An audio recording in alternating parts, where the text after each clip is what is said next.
Oke, thank you Kak Moza. Jadi jelas banget ya kupas tuntas proposal kopsi bersama narasumber kita. Nah, tentunya dalam mengupas proposal kopsi, sangat penting untuk mengetahui keadaan langsung dari kawan-kawan APMI sekalian.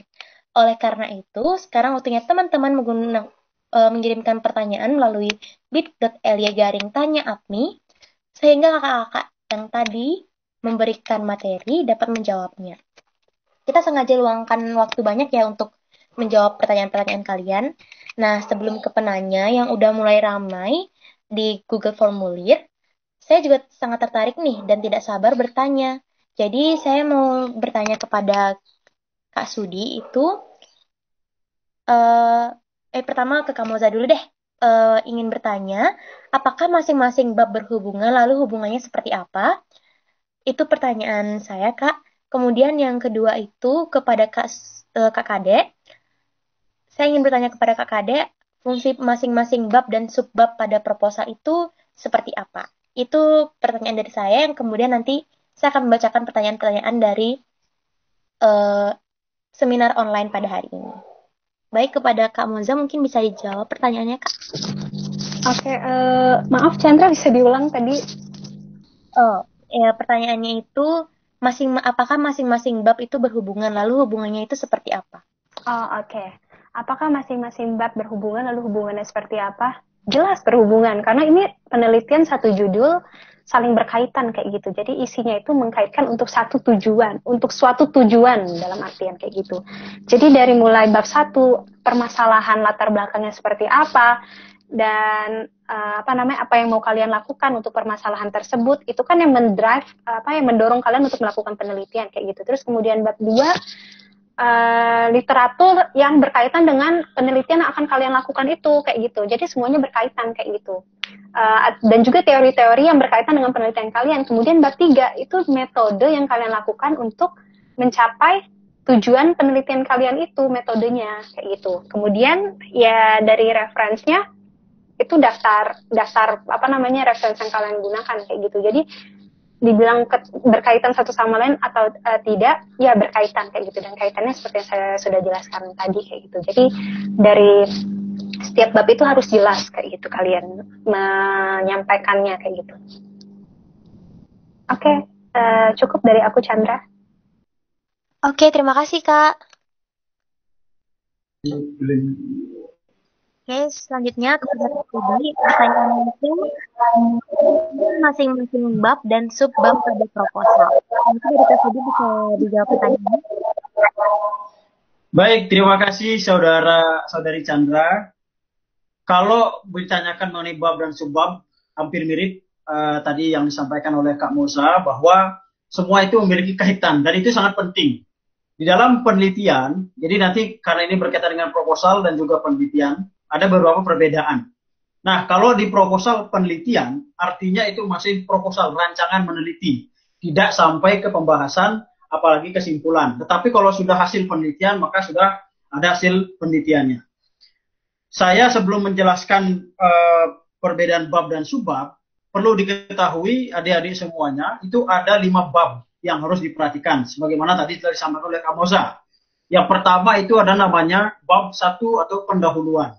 Subbabnya apa? Subbabnya itu ada nanti latar belakang, kemudian ada rumusan masalah, ada tujuannya, ada juga manfaatnya. Kalau misalnya ada perubahan di pedoman, itu biasanya ada kebaruan atau keaslian dari penelitian.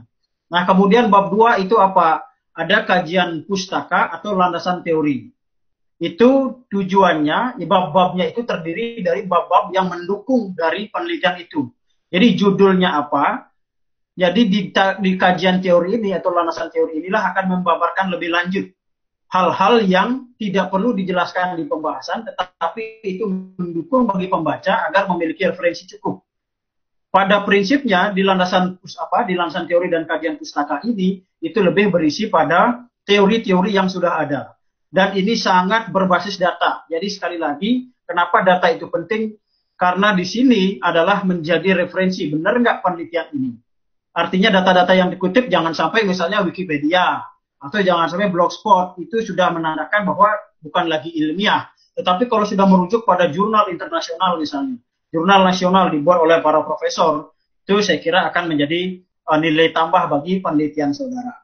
Kemudian bab 3 metode penelitian, subbabnya itu ya, karena babnya adalah metode penelitian, berarti subbab-subbabnya nanti jenis-jenis kerangka-kerangka penelitian itu. Misalnya subbab 1 jenis penelitiannya seperti apa, yang kedua sifat penelitiannya seperti apa, yang ketiga subjek penelitiannya siapa, kemudian analis datanya seperti apa.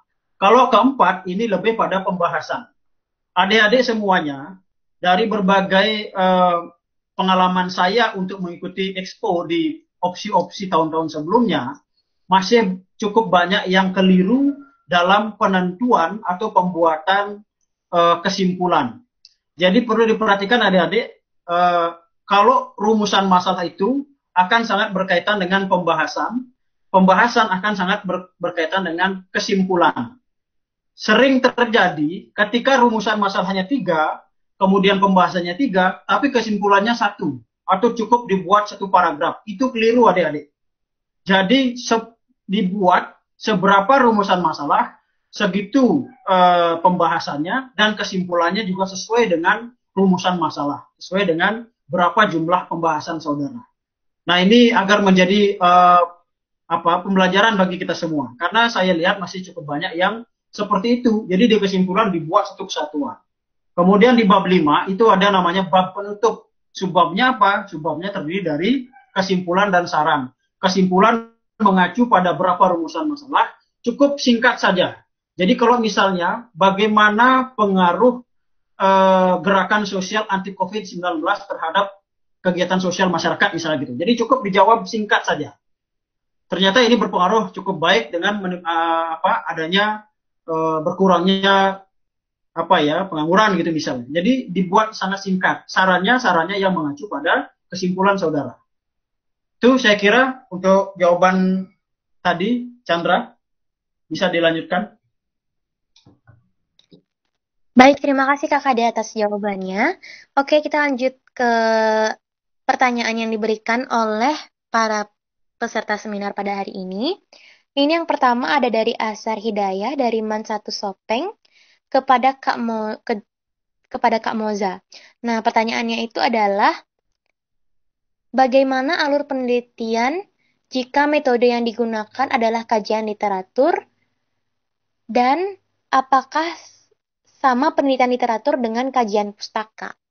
Baik, kepada Kak Moza, dipersilahkan untuk menjawab pertanyaannya. Oke, terima kasih. Pertanyaan dari Ansar ya? Dari Azhar. Azhar, oke. Terima kasih Azhar pertanyaannya. Jadi gimana kalau misalnya penelitiannya itu studi literatur ya? Jadi kebetulan saya juga udah ada dua kali yang studi literatur juga.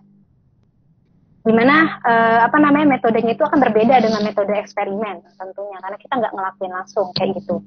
Tapi di sini kita harus banyak membaca data atau membaca literatur yang berkaitan dengan penelitian kita. Jadi dari literatur itu kalian akan dapat gitu titik terangnya itu di mana sih, titik terang dari penelitian kalian itu gimana sih. Jadi kalau misalnya kayak saya kasih contoh ya, waktu yang Musi Super Kanal tadi itu kan cuma studi literatur saja, karena nggak mungkin saya mengimplementasikannya karena itu pasti butuh biaya yang besar kayak gitu. Jadi di situ saya studi literatur gimana water city konsep yang baik itu. Nah, dan disesuaikan dengan data yang ada. Jadi disesuaikan dengan data kayak volume air di Sungai Musi itu berapa kira-kira ratanya, kemudian alur-alur perjalanan Sungai Musi dari hulu ke hilir itu gimana aja, belokannya ada di mana aja kayak gitu. Jadi akan beda kayak gitu, karena akan lebih banyak analisa yang kita lakukan, menggunakan pikiran kita dan menggunakan source atau sumber-sumber yang kita dapat dari penelitian-penelitian orang sebelumnya atau dari data-data yang ada kayak gitu. Jadi di sini akan lebih banyak mikir. Sebenarnya eksperimen juga mikir kayak gitu, tapi kan kalian melakukan eksperimen itu ada hasilnya kayak gitu. Jadi memikirkan gimana, kenapa hasilnya bisa kayak gini kayak gitu. Tapi kalau ini tuh kalian ya hasil benar-benar pure pemikiran kalian berdasarkan data-data yang ada kayak gitu, berdasarkan literatur yang ada kayak gitu, gimana dan mencocokkannya dengan kondisi yang mau kalian permasalahan yang mau kalian selesaikan kayak gitu, kurang lebih kayak gitu kalau misalnya untuk apa studi literatur atau apa namanya penelitian yang bukan eksperimen kayak gitu. Terima kasih Chandra dan juga Azhar.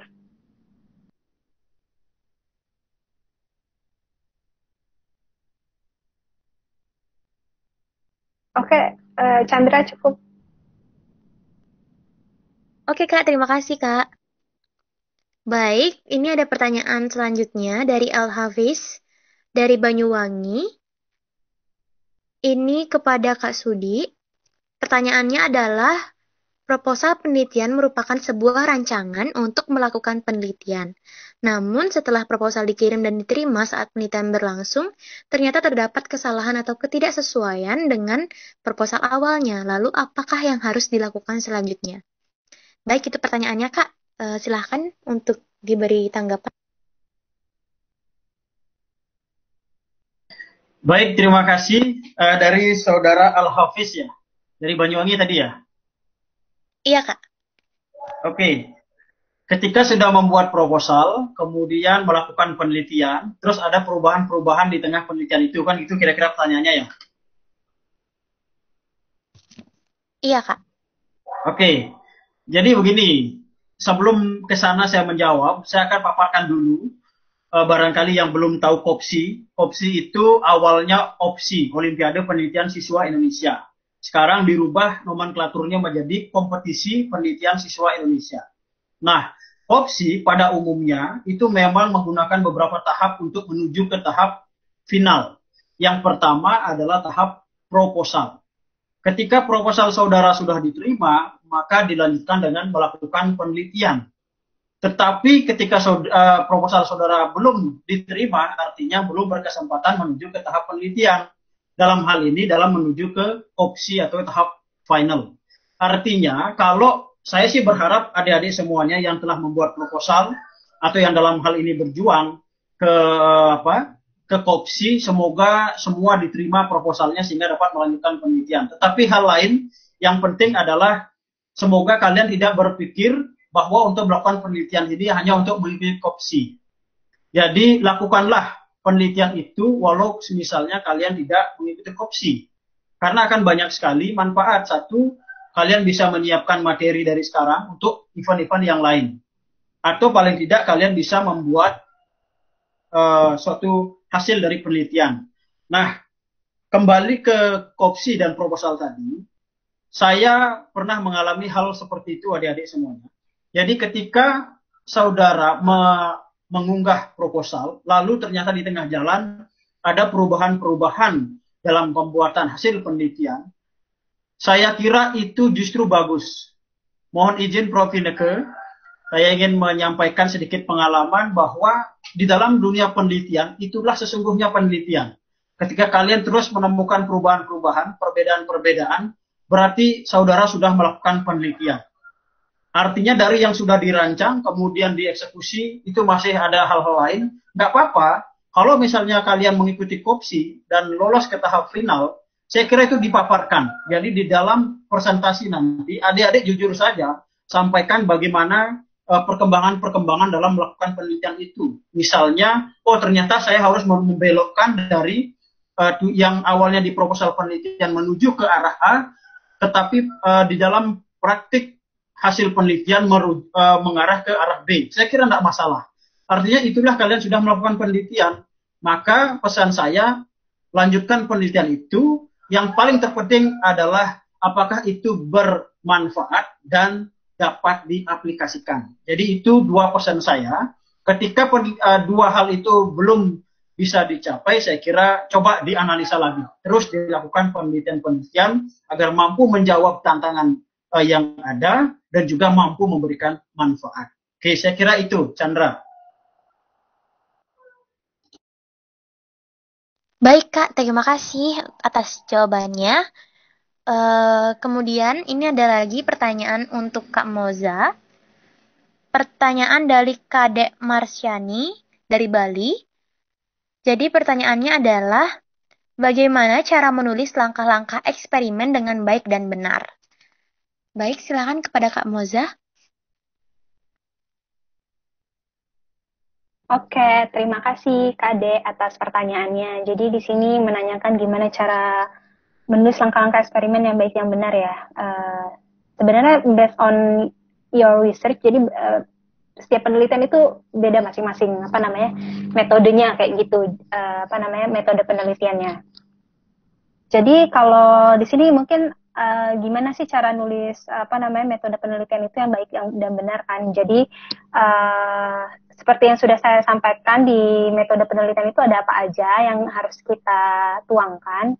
Seperti jenis penelitiannya kita harus memberitahukan jenis penelitian itu apa namanya yang kita gunakan itu apa, kemudian tempat dan waktu, alat dan bahan-bahannya, kemudian desain penelitian itu bagaimana. Jadi kemudian juga prosedur. Nah, ini yang paling penting. Jadi di sini tuh kalian harus jelas step-stepnya. Jadi prosedur yang mau kalian lakukan tuh apa? Kalau misalnya kayak eksperimen, misalnya prosedur membuat adsorben arang aktif dari kayu gelam kayak gitu. Prosedurnya apa aja sih?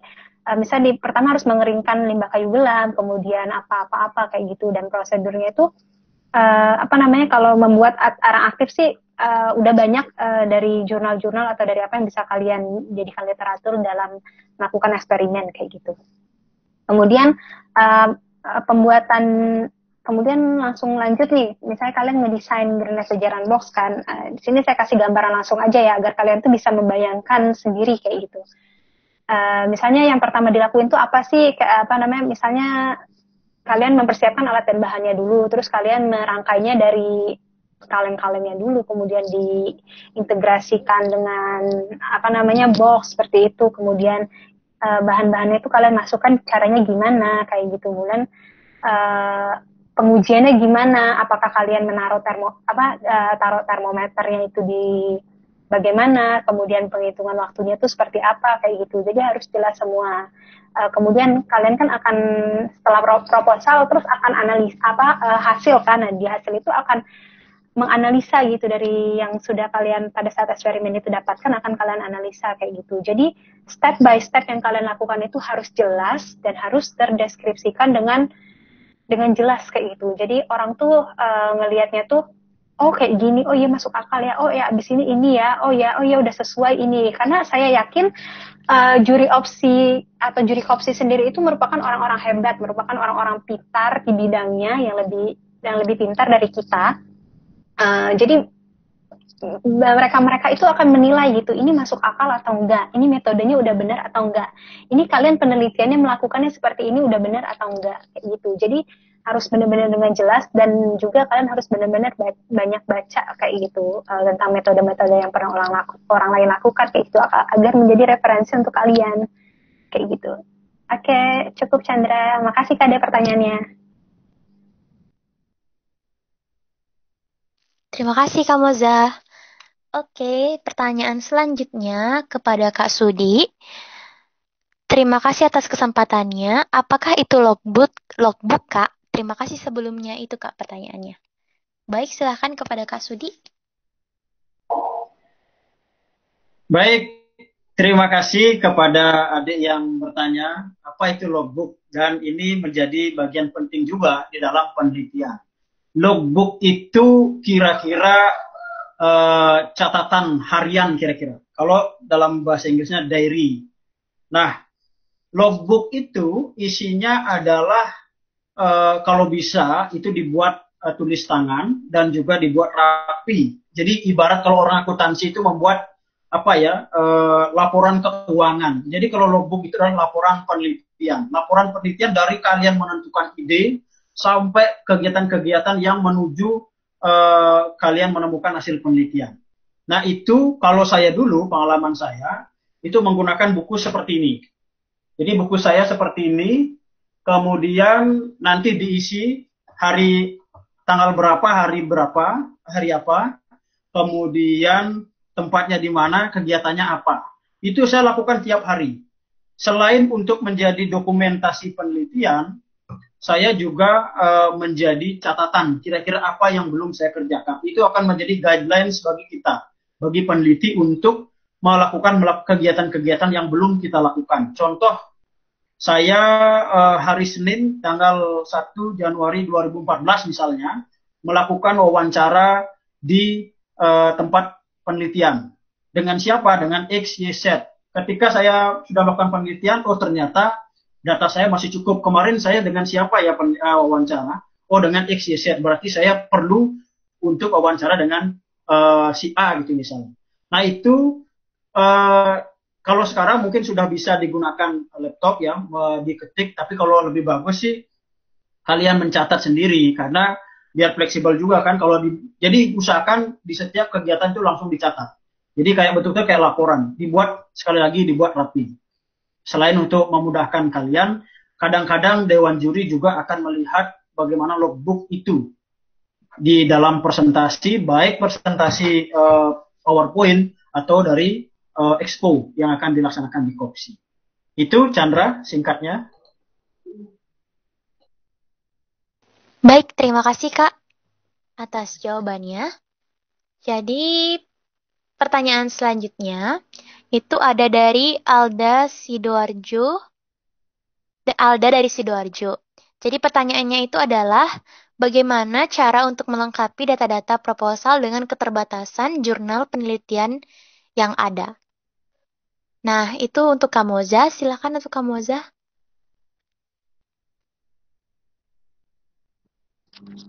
Oke, terima kasih pertanyaannya. Wow, ini salah satu tantangan sih. Susah ya emang kalau jadi peneliti yang penelitiannya itu resource-nya tuh sedikit kayak gitu. Jadi yang bakal harus dilakuin tuh apa ya kayak gitu.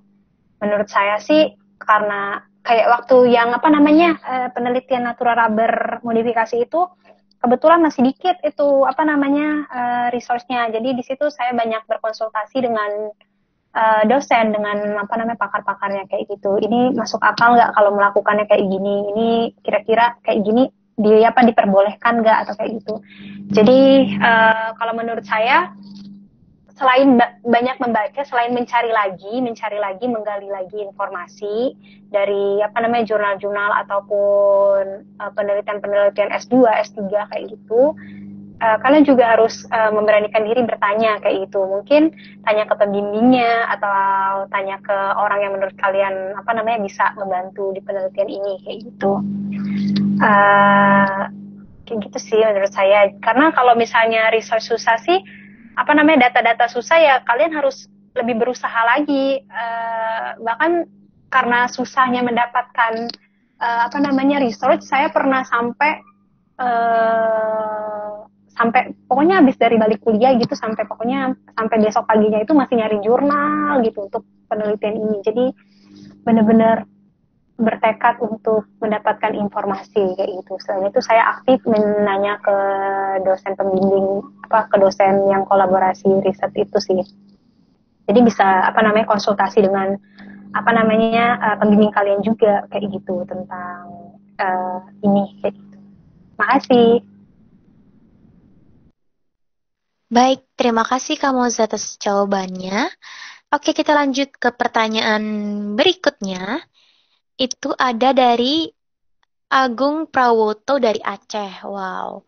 Jadi pertanyaannya itu adalah, apakah setelah kita mendapatkan perbaikan dari panitia tentang proposal penelitian ini, kita langsung melaksanakan penelitian atau hanya proposal lulus aja yang bisa melaksanakan penelitian? Itu untuk Kak Sudi. Silahkan Kak Sudi mungkin bisa dijawab. Mohon maaf Chandra, pertanyaannya dapat diulang? Jadi pertanyaannya itu, apakah setelah kita mendapatkan perbaikan dari panitia tentang proposal penelitian ini, kita langsung melaksanakan penelitian, atau hanya proposal yang lulus saja yang bisa melaksanakan penelitian?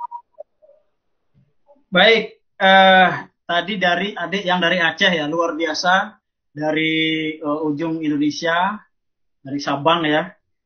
Jadi begini adik-adik, memang kalau dalam kacamata penelitian kita tidak boleh mengacu pada satu event. Nah, kalau bisa, memang kalau sudah ada prinsip dalam diri adalah bagaimana pemecahan masalah.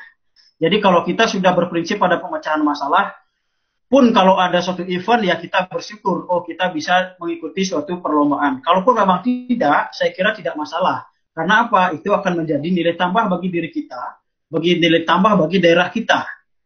Nah, bisa saja kalian memposisikan diri adalah bagaimana problem solver. Jadi menyelesaikan permasalahan yang ada di lingkungan saudara. Kalau misalnya ada kopsi, ya syukur, oh berarti ini menjadi ajang saya untuk berkompetisi sekaligus mencoba atau menguji diri saya dalam public speaking, menguji diri saya dalam menyampaikan ide-ide atau gagasan-gagasan saya.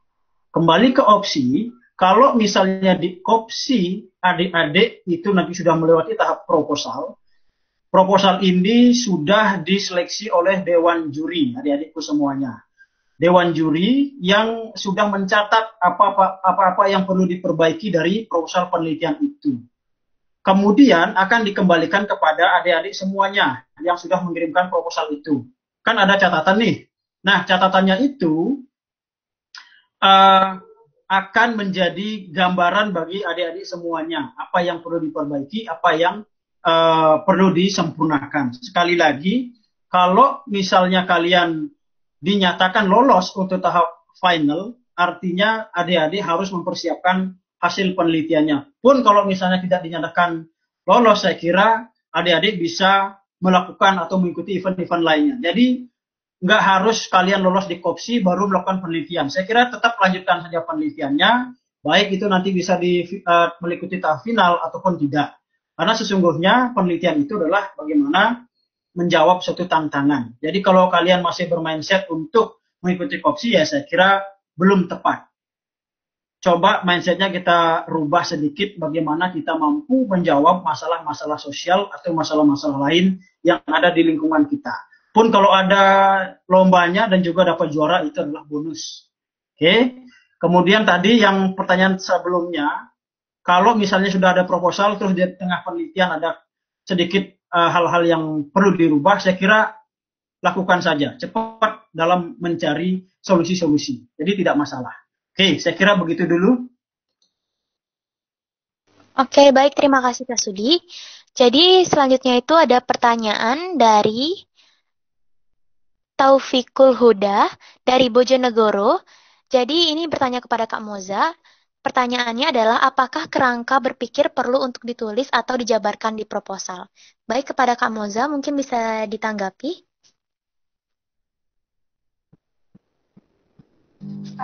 Oke, terima kasih pertanyaannya. Di sini kerangka berpikir tuh mungkin maksudnya tuh apa namanya?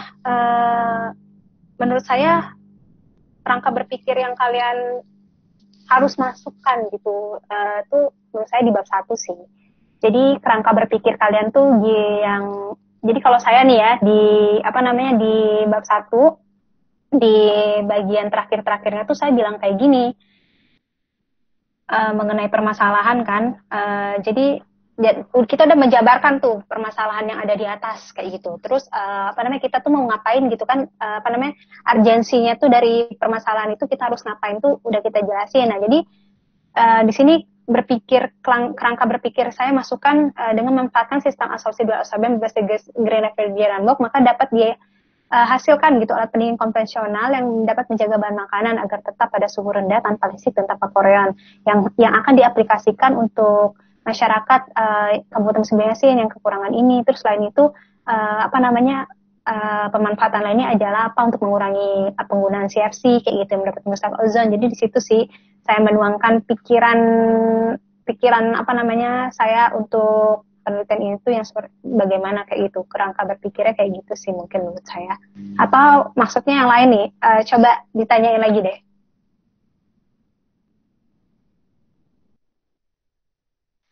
Oke, baik. Terima kasih Kak Moza. Kita lanjut lagi ya ke pertanyaan selanjutnya. Ini ada kepada Kak Sudi dari Anindya Putri yang berasal dari daerah istimewa Yogyakarta. Jadi dia bertanya untuk numbering judul atau subbab itu bagaimana ya Kak? Dan apakah daftar pusaka itu dihitung halaman? Terima kasih.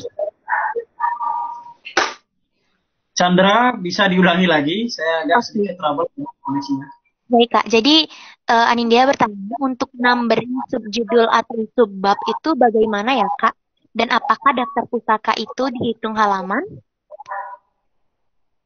Baik, saya ke daftar pustaka dulu. Daftar pustaka juga menjadi bagian penting dalam suatu publikasi ilmiah. Penelitian yang baik adalah penelitian yang based on data. Semakin banyak data yang digunakan, maka semakin baik penelitian itu. Dan di dalam penulisan daftar pustaka itu juga masih banyak yang keliru. Tolong nanti baca sumber-sumber referensi. Kalau misalnya di dunia perkuliahan itu menggunakan Harvard University reference. Jadi silakan nanti dibaca. Kalau paling di Indonesia kan paling tidak ada nama, tahun, judul, tempat penerbit itu kalau buku. Kemudian kalau menggunakan jurnal itu juga disesuaikan bagaimana referensinya. Kalau daftar pustaka itu tidak dihitung dalam substansi dari penelitian, artinya penomorannya tidak masuk, tetapi itu menjadi bagian penting. Jadi saya harap adik-adik melakukan penelitian dengan banyak data, baik itu buku, jurnal, kemudian artikel ilmiah, kemudian materi perkuliahan gurunya atau dosen barangkali, kemudian dari internet. Kalau internet usahakan cari yang valid. Nah, jangan sekali-sekali mencari website-website yang masih diragukan validitasnya. Kemudian mengenai dengan subtema, subbab itu tadi ya. Kalau subbab itu sudah pasti berada di bawah dari bab. Nah, yang masih perlu saya sampaikan juga, ini kebetulan saya dapat materi dari dosen saya di kampus. Penomoran itu menjadi bagian terpenting dari suatu penelitian. Jadi tulisan yang baik juga dilihat dari penomorannya. Perhatikan adik-adik, tolong dicatat. Penomoran penelitian itu kalau bab 1 itu menggunakan satu Romawi besar dan itu menggunakan huruf kapital semua. Jadi misalnya bab 1 pendahuluan. Nah, itu menggunakan kapital semua. Kemudian A itu berarti latar belakang. B itu rumusan masalah, C tujuan penelitian, D manfaat penelitian. Itu contohnya. Kemudian bab 2 kembali lagi ke tadi, capital, kemudian nanti lagi A. Jadi urutannya yang pertama itu menggunakan huruf Romawi capital, kemudian menggunakan huruf A besar, kemudian setelahnya menggunakan penomoran angka, kemudian menggunakan huruf kecil, jadi A kecil, B kecil, kemudian menggunakan di bawahnya lagi kalau ada anaknya berarti menggunakan A tutup kurung, dan itu seterusnya. Itu ada aturannya. Jadi mungkin nanti kita agendakan lagi untuk pembuatan secara teknis mengenai penomoran itu. Jadi sekali lagi penomoran itu harus harus ideal. Karena apa? Karena itu akan mengacu pada persepsi kita, oh ini mengarah kemana, ini pembahasan ini mengarah kemana. Jadi sekali lagi ada keterkaitannya itu. Oke, saya kira itu dulu.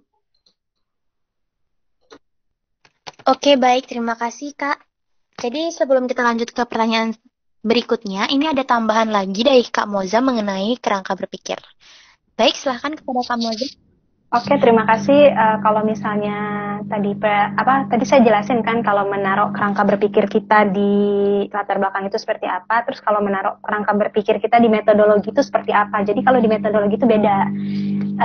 Menuangkan pemikirannya, kerangka berpikir definisi di metodologi itu menurut saya itu beda. Jadi kalau di metodologi itu di situ kalian kayak bikin skema kerangka berpikirnya, misalnya eksperimen ya. Jadi dari pertama tuh membuat orang aktif kayak gitu. Terus setelah membuat orang aktif tuh alurnya kemana kayak gitu.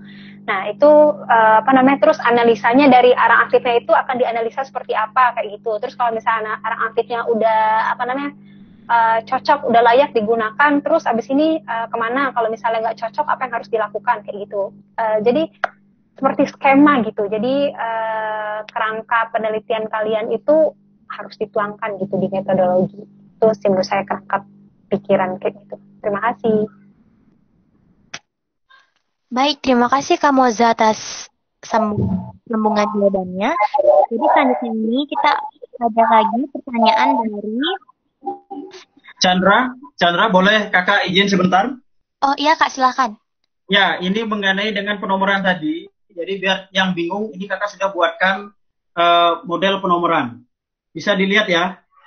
Apakah bisa terlihat dari sana? Kalau Chandra bisa lihat nggak? Iya Kak, bisa Kak. Bisa ya.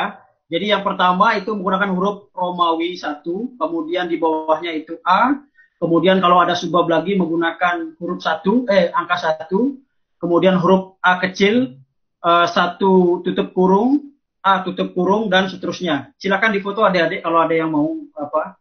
Ini sebagai pedoman kalian dalam hal melakukan penomoran nanti di proposal penelitian.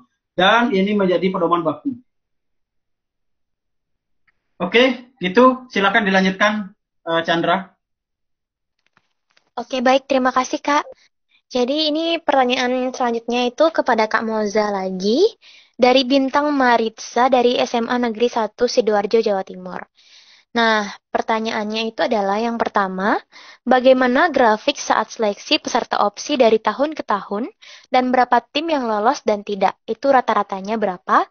Kemudian yang kedua, apakah prosedur dan skema sama seperti flowchart? Kalau beda dan ada tambahan, mohon dijelaskan. Itu Kak pertanyaannya. Terima kasih Kak Moza. Oke, terima kasih Bintang pertanyaannya. Uh, jadi di sini saya akan bukan menjelaskan sih untuk yang mungkin yang kedua dulu kali ya. Prosedur di prosedur itu flowchart atau skema itu sama atau enggak? Iya sama. Jadi kalau intinya skema sama flowchart itu sama kayak gitu. Dimana setelah kalian memberitahu kayak gitu prosedur penelitian kalian itu apa-apa aja dalam bentuk kata-kata kan. Nah, terus di bawahnya itu kalian kasih flowchart atau skema yang bisa lebih memudahkan orang untuk memahami prosedur yang kalian lakukan kayak gitu. Jadi di situ kalau di skema atau di flowchart itu kata-katanya akan lebih dikit dari yang prosedur yang kalian jelaskan di atas kayak gitu.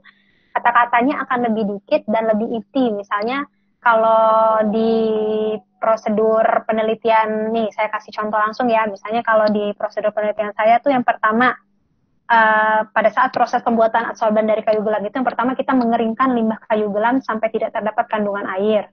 Nah, kalau di skema itu jadi langsung dari kayu gelam, habis itu ada tanda panah, terus penjemuran, pengeringan, terus kemudian penjemuran, pengarangan, habis itu udah kebentuk arang, habis itu penghalusan. Nah, kalau yang di prosedur itu lebih jelas lagi gitu. Kemudian setelah dikurangi limbah kandungan air, setelah dikurangi kandungan airnya itu kemudian dimasukkan potongan kayu dalam kebalan papat besi dengan suhu tinggi sampai benar-benar menjadi arang. Nah, kalau di tadi kan cuma yang di skema saya cuma menyebutkan pengarangan kayak gitu, nggak ada dibilang suhu tinggi, pakai alatnya apa kayak gitu. Sedangkan di prosedur dibilang kayak gitu, pakai alatnya apa, suhu tingginya apa. Jadi prosedur itu lebih jelasnya, skema itu secara singkatnya lebih kayak tulisannya tuh lebih singkat kayak gitu, agar orang itu yang membacanya itu langsung abis ini ini, abis ini ini. Jadi kayak lebih cepat kayak gitu orang untuk nangkepnya apa yang kalian lakukan kayak gitu.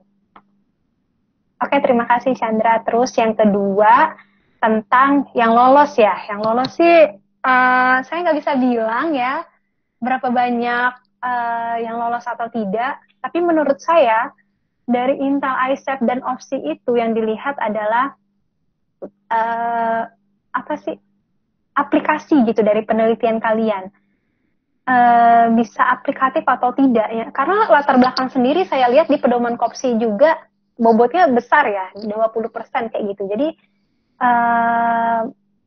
yang melatar belakangi kalian, permasalahan yang mau kalian selesaikan itu juga menurut saya yang jadi poin penting. Jadi aplikasi dari riset kalian itu akan kemana, itu akan bergunanya seperti apa, itu penting sih. Karena kalau kayak di Intel ICEP juga mereka pengaplikasiannya juga udah sangat-sangat nyata, dan juga permasalahan yang mereka angkat itu sangat-sangat, kalau kita mikir tuh sangat-sangat krusial kayak gitu. Jadi benar-benar gimana ya? Iya, intinya aplikatif sih. Intinya benar-benar bisa bisa di expected outcome-nya itu bisa diaplikasikan di kehidupan kayak gitu. Oke, terima kasih Chandra. Baik, terima kasih Kak atas tanggapannya. Jadi ini ada lagi nih pertanyaan dari Kadek Dwi Andina Widiani kepada Kak Sedi mengenai dari manakah saya harus memulai supaya saya bisa memecahkan suatu permasalahan yang ada di muka bumi ini. Karena saya masih pemula, Kak, dan masih awam dengan pembuatan karya tulis dengan baik dan benar. Jadi intinya itu bertanya mengenai tahapan merancang proposal dan melakukan penelitian. Baik, kepada Kak Sedi, silahkan ditanggapi. Baik, terima kasih. Saya salut dengan pertanyaannya yang isinya muka bumi. Jadi apa? Oke, memang kompleksitas di masalah di muka bumi ini memang banyak adik-adik. Khusus pertanyaan tadi, bagaimana melakukan penelitian, memulainya seperti apa? Saya akan mulai dengan pengalaman. Penelitian itu pada prinsipnya adalah bagaimana menemukan suatu permasalahan dan menjawab masalah itu. Jadi kalau di Bali, karena saya juga orang Bali, itu sangat banyak ada permasalahan-permasalahan yang dapat kita angkat. Jadi nggak perlu jauh-jauh sebenarnya dalam mengambil ide penelitian. Ide penelitian itu bisa datang kapan saja. Jadi tergantung kapan adik-adik mendapat inspirasi. Kalau saya itu suka traveling. Jadi ketika jalan-jalan, itu saya kadang, di sini daerahnya kering, tetapi gimana ya masyarakatnya, bisa nggak di daerah ini dibuatkan seperti ini. Atau misalnya kalau pengalaman penelitian saya itu kan di desa tetangga saya. Jadi desa tetangga saya itu ada kain khusus di Bali yang luar biasa di dunia internasional. Nah kemudian memang pola-pola kainnya masih cukup terbatas. Kira-kira bisa nggak dibuatkan pola-pola lain? Sebenarnya sederhana saja. Idenya bisa didapat dari inspirasi-inspirasi perjalanan. Kalau misalnya di Buleleng, apalagi situasi COVID-19 sekarang, orang pada banyak di PHK.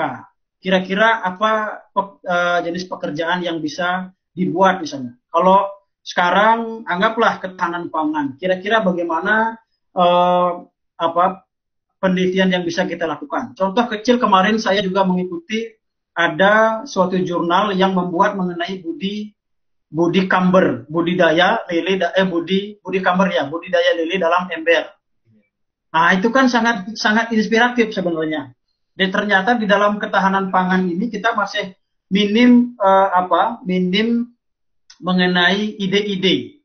Ternyata ide-ide itu akan muncul dari misalnya dengan membaca buku, ya. Kemudian yang kedua kita berlatar belakang dari keadaan lingkungan sekitar. Jadi lingkungan sekitar itu menurut saya alam itu banyak memiliki potensi ide-ide atau gagasan yang dapat kita ambil. Nah, kemudian kalau sudah ada idenya, boleh didiskusikan dengan guru pembimbingnya. Saya kira guru pembimbingnya sudah paham dan memiliki pengetahuan di bidang itu. Lakukan baca buku sebanyak mungkin. Kira-kira ada nggak sudah solusi terhadap masalah itu? Kalau belum ada, berarti luar biasa dong kamu bisa meneliti itu. Kalau sudah ada, kira-kira efektivitasnya seperti apa? Oh, ternyata perlu ada penelitian lebih lanjut. Nah, ternyata kamu bisa ada peluang untuk melanjutkan penelitian itu menuju titik sempurna. Kemudian hal lain, hal yang menurut saya agar adik-adik tidak terlalu jauh pola pikirnya, saya kira coba deh habis ini teman-teman kembali setelah tutup HP itu kembali ke rumahnya atau yang sudah di rumah, kembali cek lingkungan sekitarnya. Kira-kira misalnya berangkat dari ternyata ada sungai tapi sungainya sudah berbau. Nah, itu kan bisa dicarikan solusinya. Yang sudah ada seperti apa?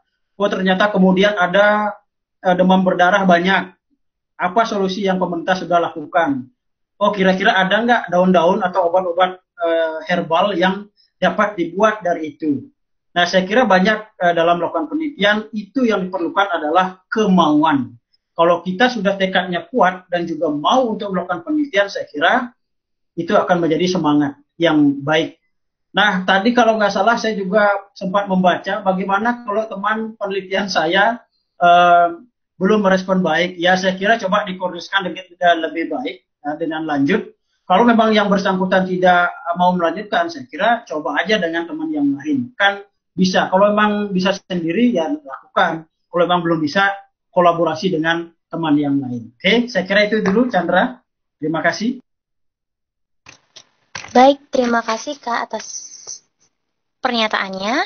Selanjutnya kita akan ke penanya selanjutnya dari Komang Desiriani Seririt Bali. Nah, pertanyaannya itu kepada Kak Moza, bagaimana cara menentukan metode penelitian dalam bidang MST dan hal apa saja yang perlu diperhatikan? Terima kasih. Silakan Kak Moza. Baik, terima kasih pertanyaannya dari Komang. Jadi di sini gimana sih Kak cara menentukan metode penelitian dalam bidang MST dan hal apa saja yang perlu diperhatikan?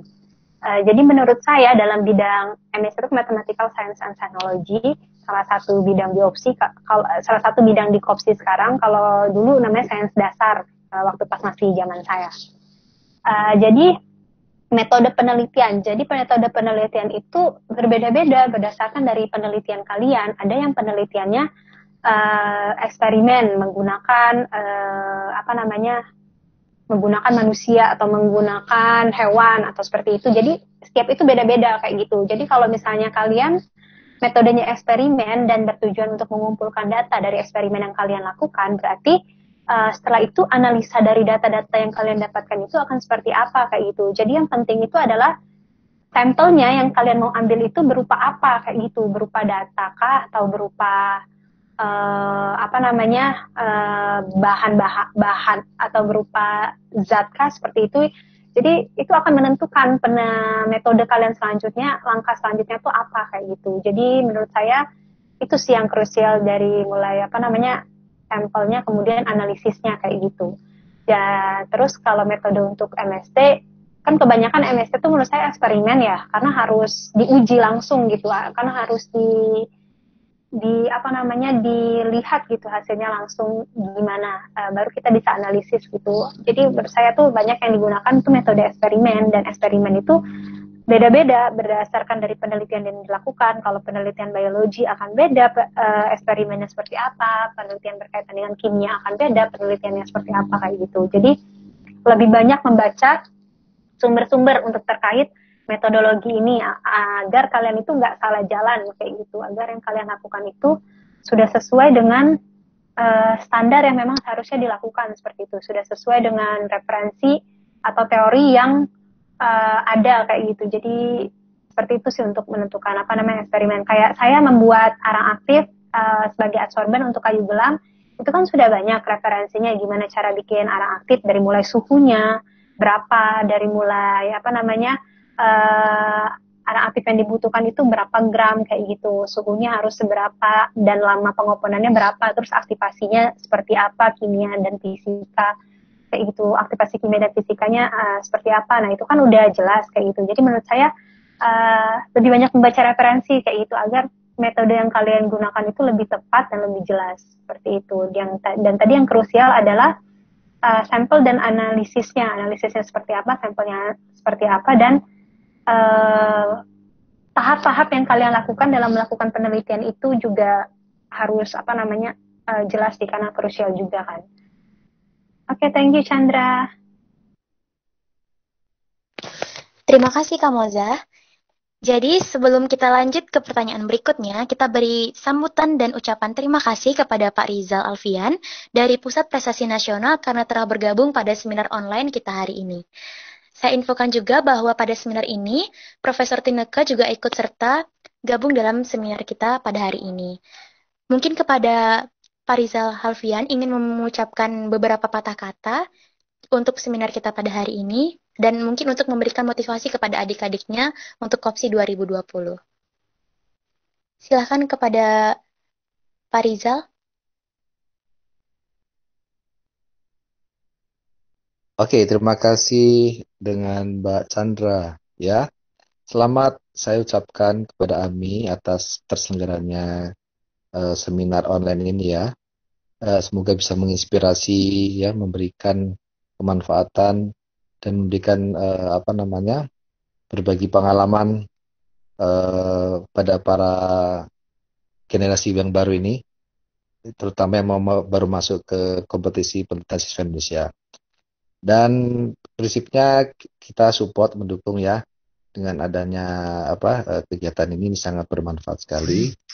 Ini juga sebagai langkah awal di mana gerakan ini perlu diteruskan, didorong, kalau perlu diperbanyak, ya, semacam ini supaya pengalaman ataupun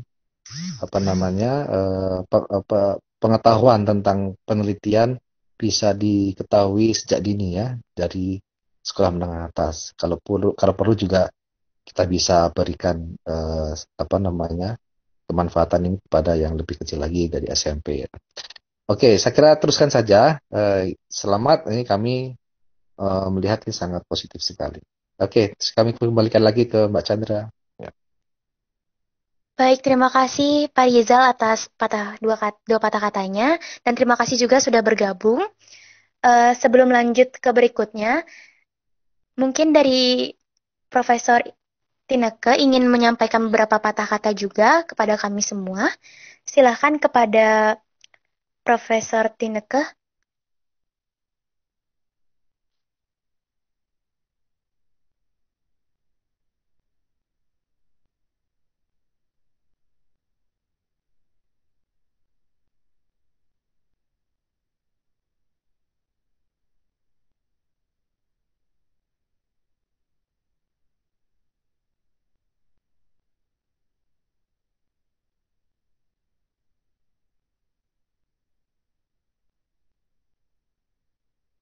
Oke, baik, mungkin karena ada Masih mute. Mungkin ada di selainnya, ada juga Dr. Dwi Anita, dan juga kalau nggak salah ada Bu Andini selaku penanggung jawab program KOPSI bisa memberikan sedikit sosialisasi tentang KOPSI tahun ini, ya. Silakan. Di sini ada juga bergabung Mbak Andini. Silakan.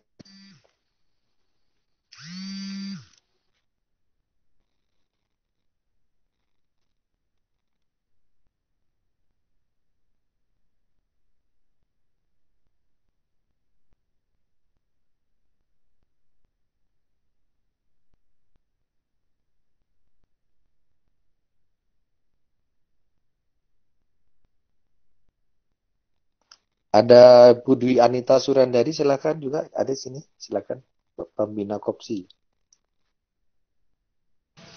Ya, Assalamualaikum Pak Rizal dan adik-adik semua. Suara saya apakah terdengar, ya?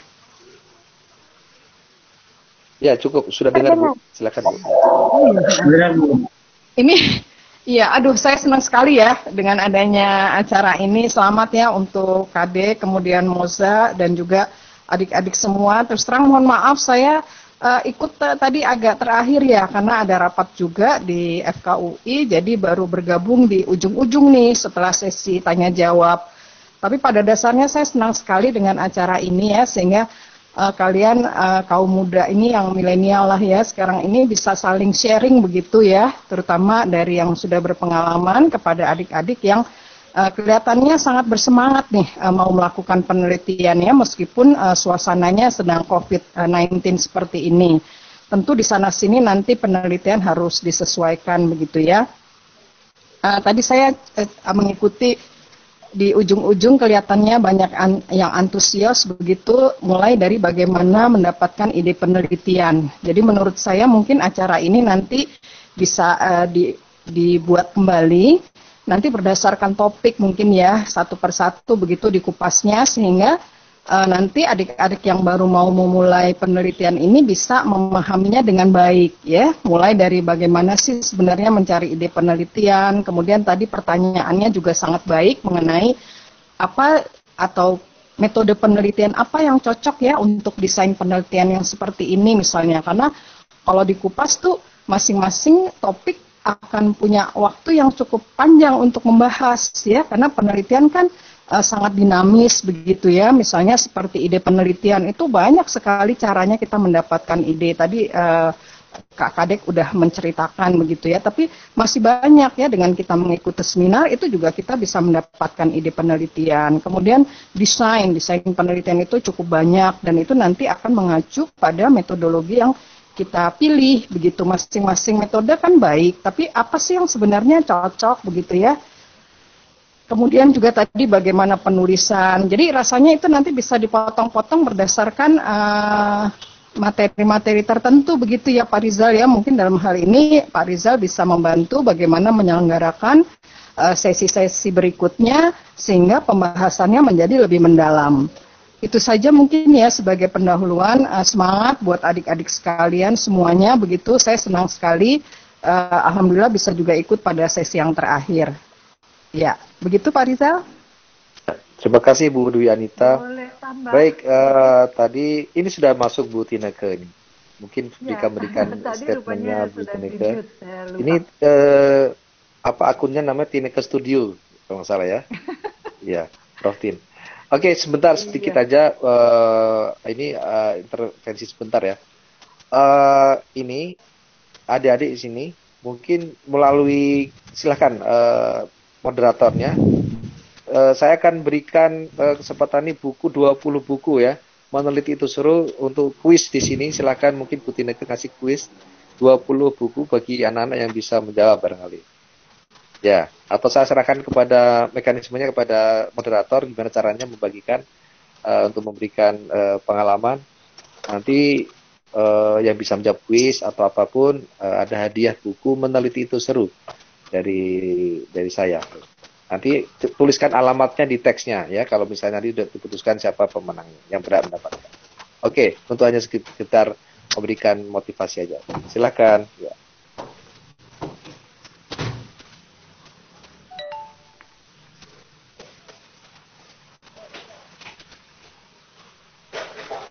Halo.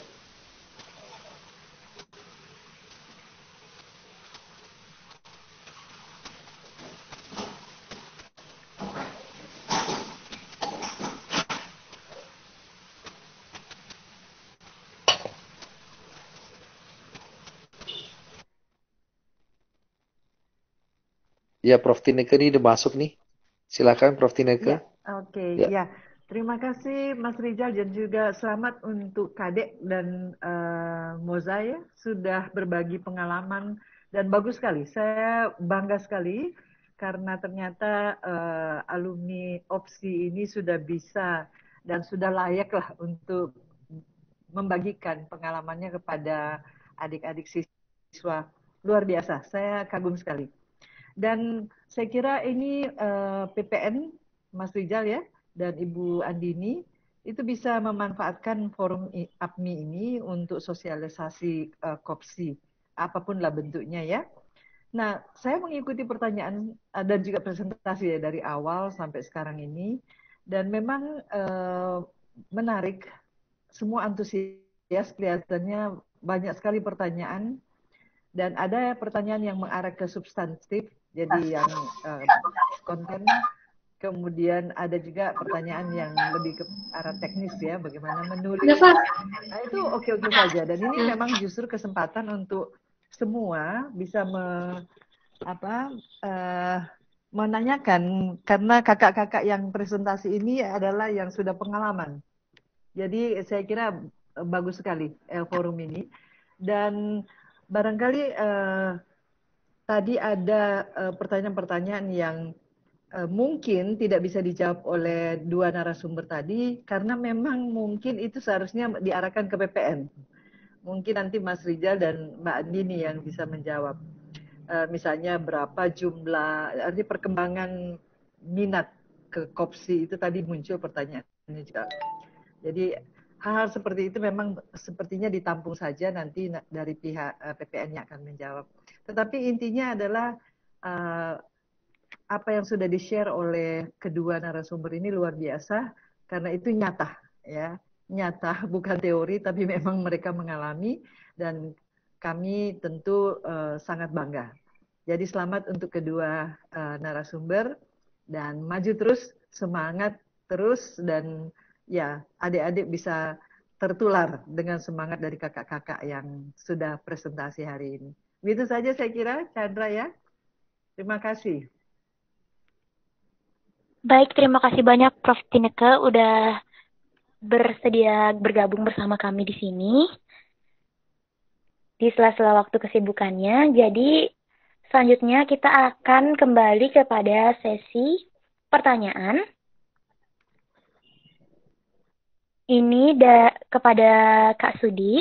Pertanyaannya adalah, apakah kakak pernah mengalami kesulitan karena kekurangan fasilitas dalam penelitian dan bagaimana cara kakak mengatasi masalah tersebut?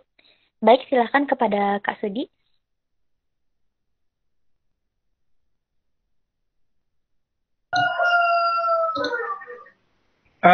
Terima kasih Chandra atas waktu dan pertanyaannya.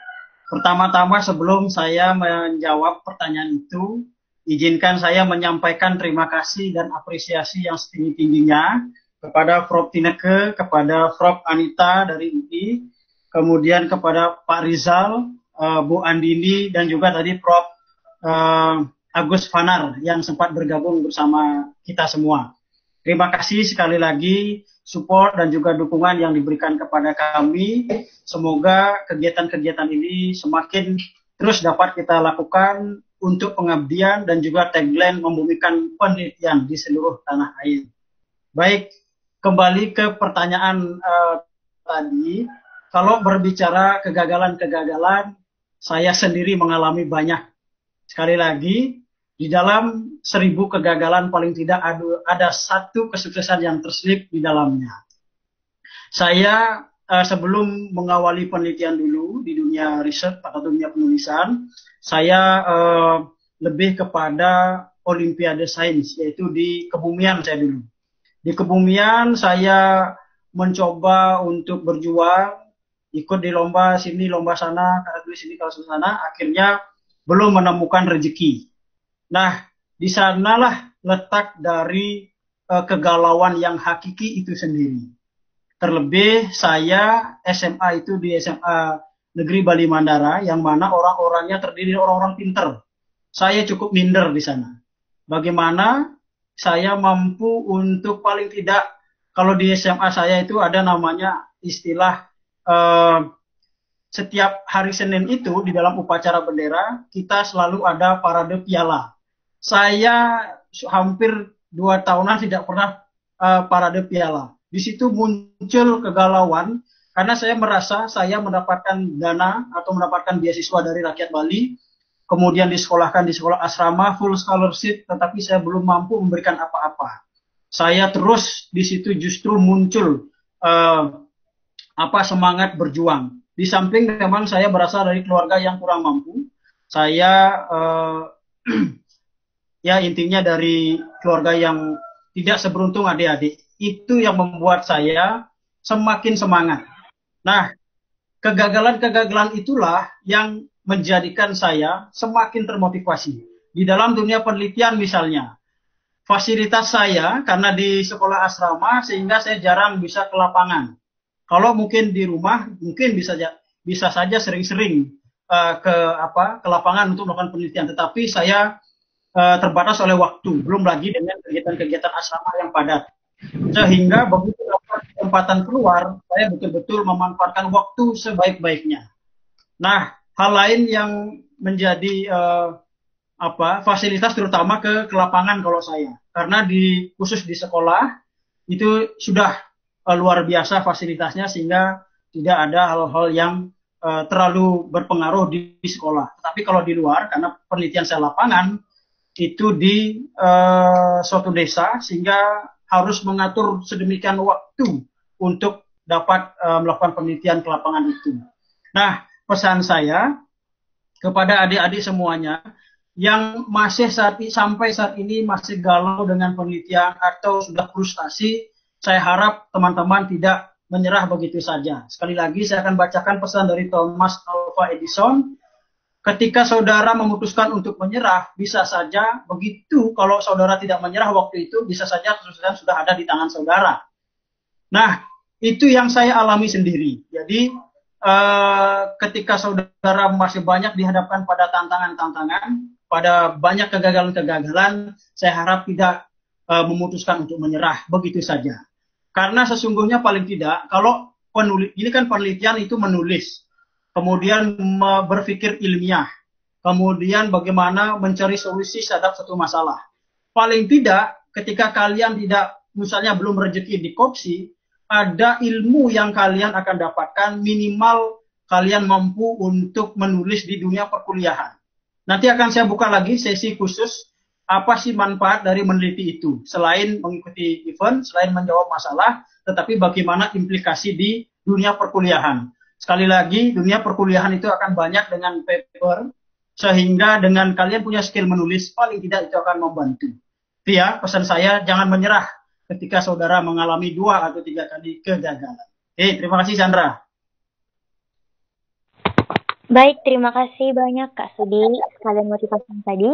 Jadi ini pertanyaan terakhir sebelum kita tutup acara hari ini dengan giveaway buku yang tadi sudah disampaikan oleh Pak Rizal. Jadi pertanyaan terakhir ini kepada Kak Moza dari Rian Hidayat, SMA Negeri 1 Bulukumba. Apakah data dalam penelitian kita valid ketika data literatur yang kita ambil melalui website seperti tirto.id, cnnindonesia.com, kompasiana.com? Mohon dijelaskan, Kak. Baik, silakan kepada Kak Moza. Oke, Chandra, mohon maaf bisa diulang lagi, soalnya tadi agak putus-putus. Sorry. Oke. Baik, Kak. Jadi pertanyaannya itu, apakah data dalam penelitian kita valid ketika data literatur yang kita ambil melalui website seperti tirto.id, cnnindonesia.com, dan kompasiana.com? Mohon dijelaskan, Kak. Oke, jadi terima kasih atas pertanyaannya dari Bulukumba. Wah, jauh ya pertanyaannya. Jadi menurut saya, kalau misalnya ngambil nih dari berita kan, itu bisa kalian taruh di latar belakang. Tapi tidak bisa kalian taruh untuk di metodologi atau studi literatur, seperti itu datanya.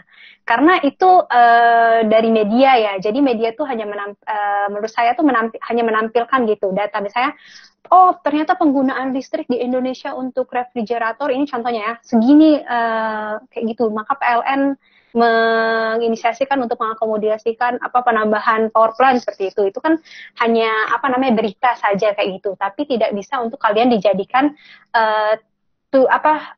referensi untuk di studi literatur kalian di bab 2 ataupun di metodologi, tapi kalian bisa taruh itu di latar belakang kayak gitu. Jadi datanya valid atau enggak ya, kalau kalian taruh di latar belakang tentang berita itu berarti itu mendukung latar belakang kalian seperti itu. Tapi kalian juga harus cari dari instansinya langsung, misalnya PLN datanya untuk refrigerator itu sebenarnya berapa sih kayak gitu. Karena kita kan sekarang harus pinter-pinter gitu,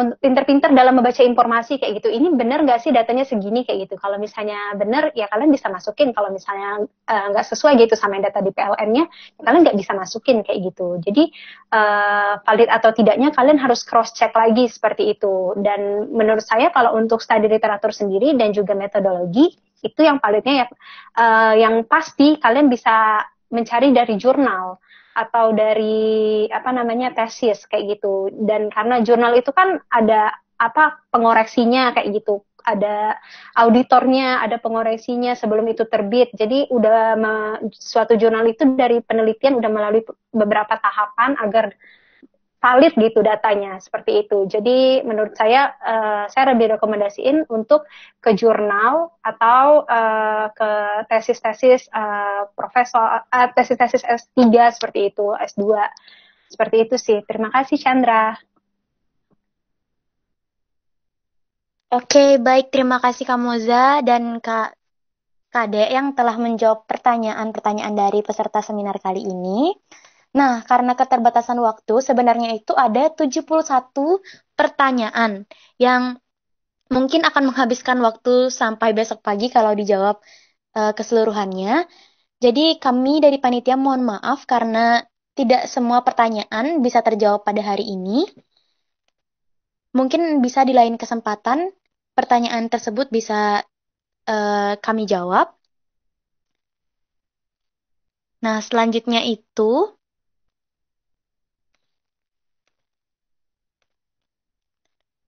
kita akan sebelum acara ini ditutup, satu informasi lagi kepada adik-adik semua yang mengikuti seminar online pada hari ini, harap mengisi form evaluasi yang akan dikirim melalui room chat Google Meet ini. Jadi, silahkan semuanya mengisi, karena ini untuk evaluasi kami ke depannya, untuk pelaksanaan acara kami ke depannya, sehingga kami dapat melaksanakannya menjadi lebih baik lagi. Oke, selanjutnya, sebelum acara ini selesai juga, saya silahkan kepada Kak Sudi maupun Kak Moza untuk mungkin memberikan beberapa patah kata sebelum seminar ini diakhiri. Silahkan kepada Kak Sudi.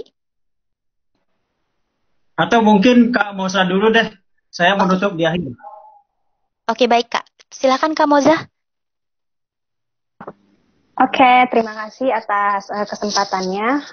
Pertama-tama terima kasih kepada Prof. Agus Panarsukri yang kebetulan salah satu pembimbing saya pada saat perjalanan saya di Intel ICEP 2014. Kemudian ada juga Prof. Dwi yang juga membimbing di perjalanan saya. Kemudian ada Prof. Tineke juga yang merupakan salah satu juri opsi. Kemudian ada Pak Rizal yang juga antusias bahkan membagikan giveaway buku. Terima kasih Pak. Kemudian ada Ibu Andini juga.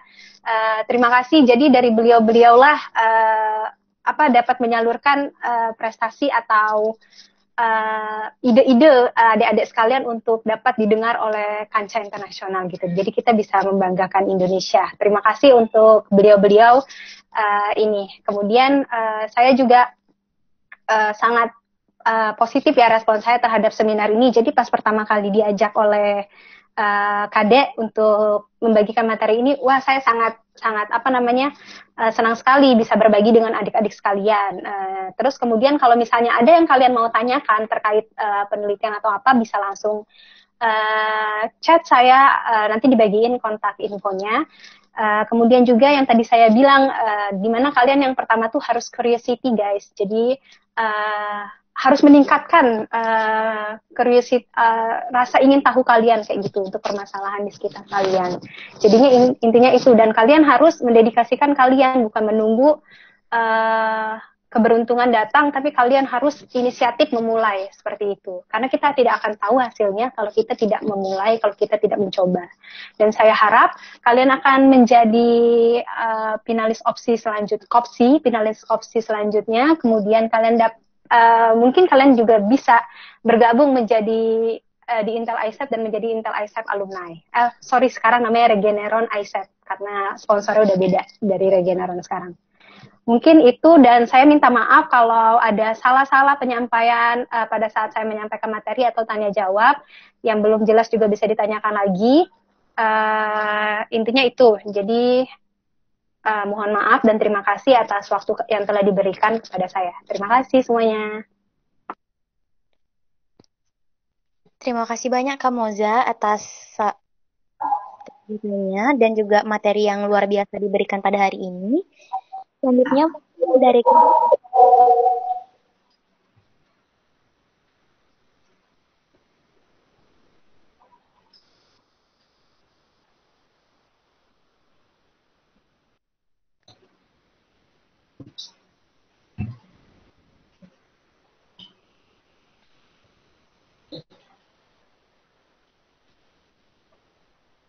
silahkan Kak Sudi. Baik, terima kasih Chandra.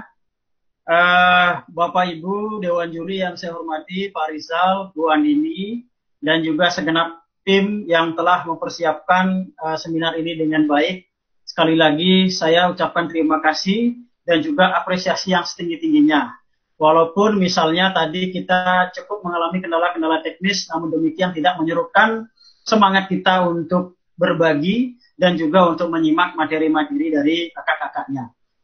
Khususnya yang di Jogja, karena kebetulan hari ini Jogja mengalami hujan yang sangat deras dan juga listrik pada padam. Jadi mungkin adik-adik yang di Jogja belum berkesempatan bergabung. Tapi jangan khawatir, karena kita akan mengadakan seminar-seminar yang serupa. Baik, eh, adik-adikku semuanya di seluruh tanah air dari Sabang sampai Merauke yang berkesempatan mengikuti seminar ini, pesan saya mohon adik-adik untuk dapat menyampaikan atau sharing kepada teman-temannya apa yang telah adik-adik dapatkan hari ini. Nah itu agar membantu juga adik-adik yang belum berkesempatan bergabung, paling tidak ada kemauan untuk meneliti, kemauan untuk menjawab tantangan-tantangan di daerahnya masing-masing. Terlebih tema KOPSI 2020 ini adalah bagaimana kan ini berkaitan dengan sumber daya lokal. Jadi bagaimana kalian menjawab tantangan itu. Saya harap teman-teman semakin banyak yang meneliti, semakin banyak yang ikut KOPSI ini. Sebagaimana tagline dari kami, membumikan penelitian. Jadi paling tidak seluruh Nusantara ada satu orang yang mampu menjadi pionir di daerahnya masing-masing. Kemudian saya perlu sampaikan, silakan adik-adik untuk mengisi saran dan evaluasi, terutama mengenai dengan tema.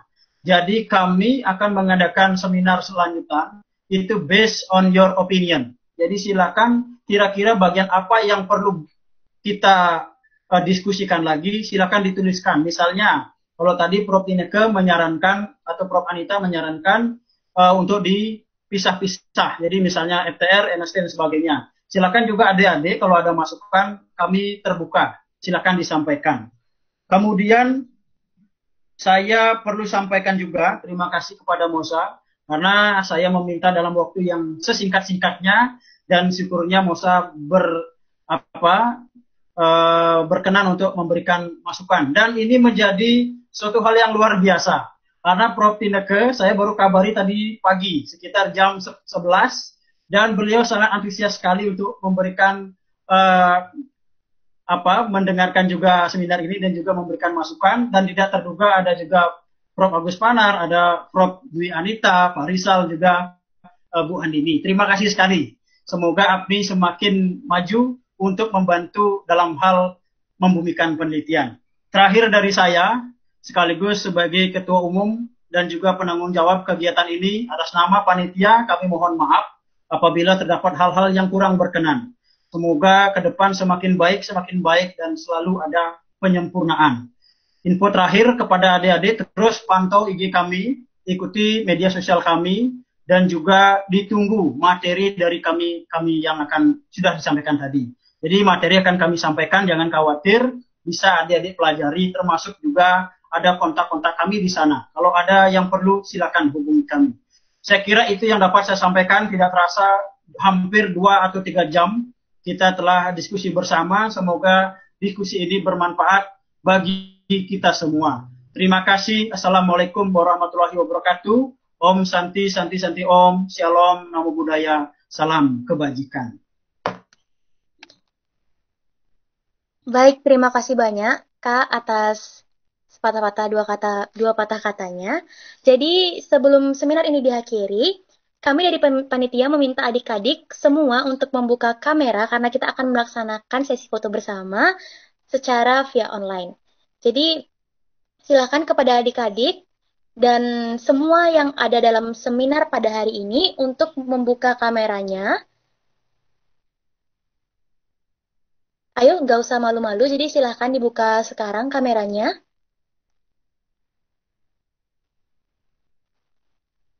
Ayo, kita masih menunggu ya. Karena kita akan melaksanakan sesi foto bersama. Ayo, silahkan adik-adik.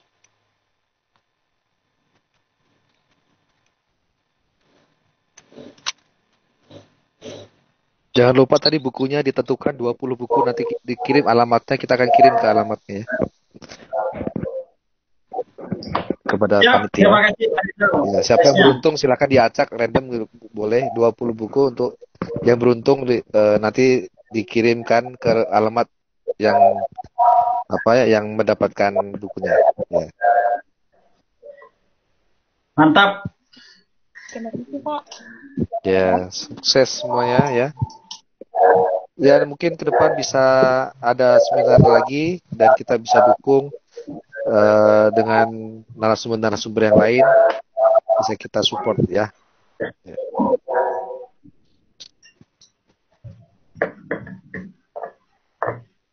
baik sekali lagi kepada adik-adik.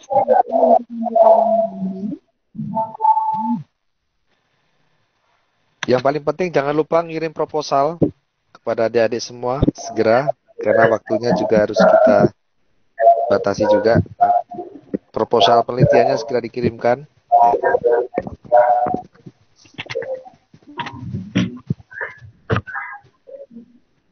Udah di foto, Oke. Chandra? Udah foto ya? Di media bagaimana? Silakan Trimedia. Screenshot kali ya, satu-satu. Ya, nanti masuk di IG-nya APMI ya. Ya.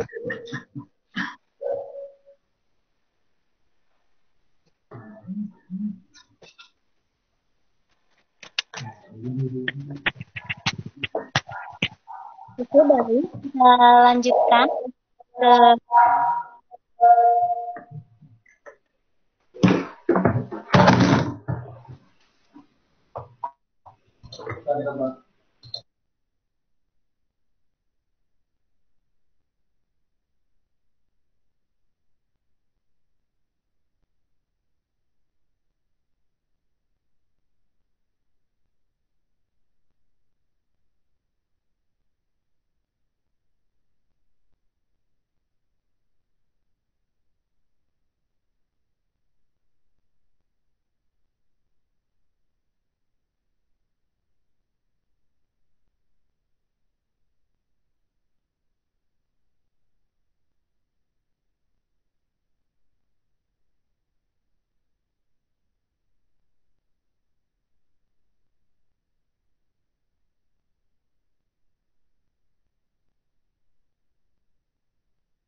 Oke, baik.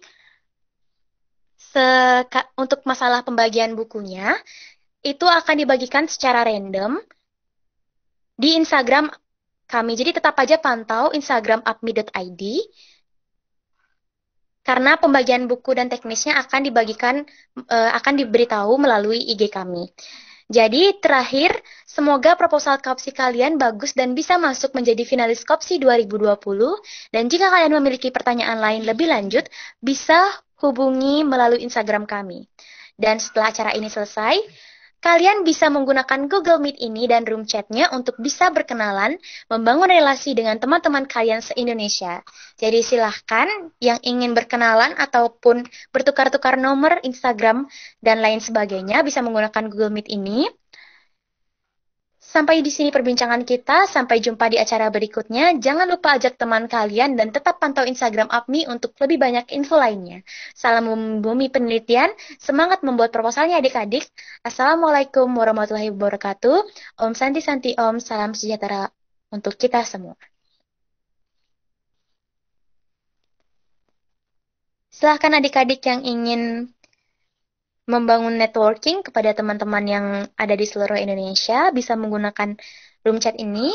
Tidak usah malu-malu, kalian bebas menggunakannya.